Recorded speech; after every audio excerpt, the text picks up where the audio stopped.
Hey everyone, good morning. कैसे हैं आप लोग? आई होप आप लोग अच्छे होंगे। मैं भी ठीक हूँ। और आज मेरे दिन की शुरुआत 4 बजे हुई थी।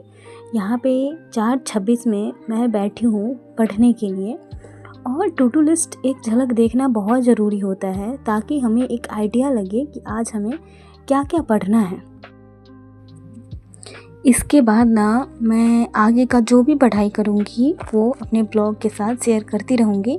आप लोग ज़रूर जुड़े रहिएगा। यहाँ पे आप देख रहे हैं कि मैं डायरी पलट रही हूँ, क्योंकि मैंने पहले भी बताया था कि मैं कुछ हैबिट डेवलप कर रही हूँ अपना मतलब कुछ पॉजिटिव लाइंस सुबह सुबह डायरी में लिखने के लिए, ताकि हमारे अंदर ना पूरे दिन एक पॉजिटिविटी भरा रहे। क्योंकि इतना सारा काम के बाद इतने सारे चीज़ें मैनेज करने के साथ साथ ना हमेशा मतलब हर दूसरे तीसरे दिन लगता है ना कि नहीं हो पाएगा, मुझसे नहीं होगा यार।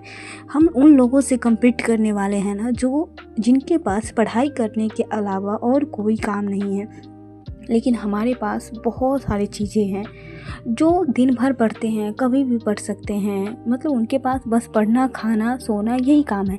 लेकिन हमारे पास ना पढ़ाई के अलावा इतना सारा काम है ना कि हम भूल जाते हैं कि दिमाग में तो चलते रहता है कि पढ़ना है पढ़ना है, और मतलब पढ़ने का टाइम ही नहीं मिल पाता है। बच्चे के साथ तो और ज़्यादा चीज़ें मुश्किल हो जाता है। सच बताऊँ ना तो कभी कभी अंदर से मतलब ऐसा लगता है ना यार कि मतलब क्या करे, पूरा फ्रस्ट्रेशन हो जाता है कि कैसे मैनेज करें। क्योंकि दिमाग में चल रहा होता है कि 6-7 घंटे पढ़ना है, अगर नहीं पढ़ा तो नहीं होगा। और जब चीज़ें का बहुत ज़्यादा नीड हो ना तो और चीज़ें फ्रस्ट्रेट कर देती है कि हमें जॉब करना है, ज़रूरी है करना, लेकिन हम कर नहीं पा रहे हैं। हम करना कुछ और चाहते हैं लेकिन वो चीज़ हम कर नहीं पा रहे हैं। तो अंदर से मतलब इतना ज़्यादा गुस्सा आता है ना कि लगता है कि छोड़ दूँ, नहीं पढूँ। लेकिन फिर खुद को समझाती हूँ कि यार नहीं पढ़ेंगे तो क्या करेंगे, और नहीं पढ़ने से चीज़ें सॉल्व नहीं हो जाएगी, प्रॉब्लम्स और बढ़ती जाएगी।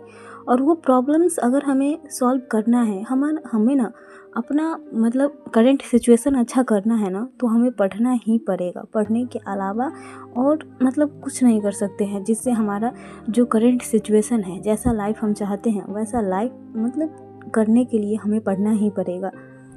और बोला जाता है ना कि बहुत कुछ बुरा होता है कुछ अच्छा होने से पहले। सेम मेरे साथ भी हो रहा है कि मैं वीडियो बनाने के लिए जो फ़ोन से वीडियो बना रही थी वो फ़ोन बार बार बंद हो जा रहा है।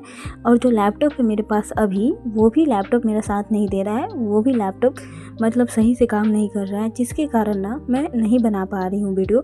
लेकिन मैं इसके लिए भी बहुत परेशान हो जाती हूँ। मैं वीडियो डेली डालना चाहती हूँ, लेकिन कुछ चीज़ों के कारण अभी वाईफाई का भी प्रॉब्लम्स हो रहा था। वाईफाई के कारण मतलब जिस एरिया में मैं रहती हूँ ना, वहाँ नेट का इतना ज़्यादा इशू है ना, नेट फ़ोन का बिल्कुल काम ही नहीं करता है। जब तक आप वाईफाई यूज़ ना करें ना तो कोई मतलब ये नहीं है। और वाईफाई का रिचार्ज ख़त्म होता है तो समझ ही नहीं आता है कि ये किस तरह से हो रहा है, क्या क्या आ रहा है।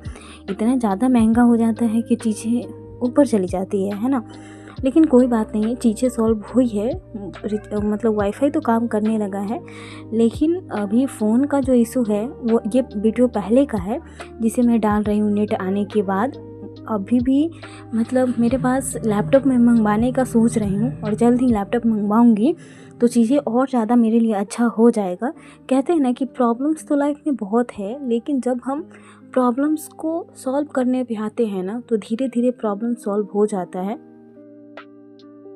और यहाँ देखिए मेरी बेटी को, मतलब मैं 4:30 में जाऊँ तो वो 4:30 में जग जाती है। 15-20 मिनट कैलकुलेशन का प्रैक्टिस मैं कर रही थी, उसके तुरंत बाद ही ये जग गई। अपने पापा के साथ थोड़ी देर खेली और फिर ये किसी को पढ़ने नहीं देती है।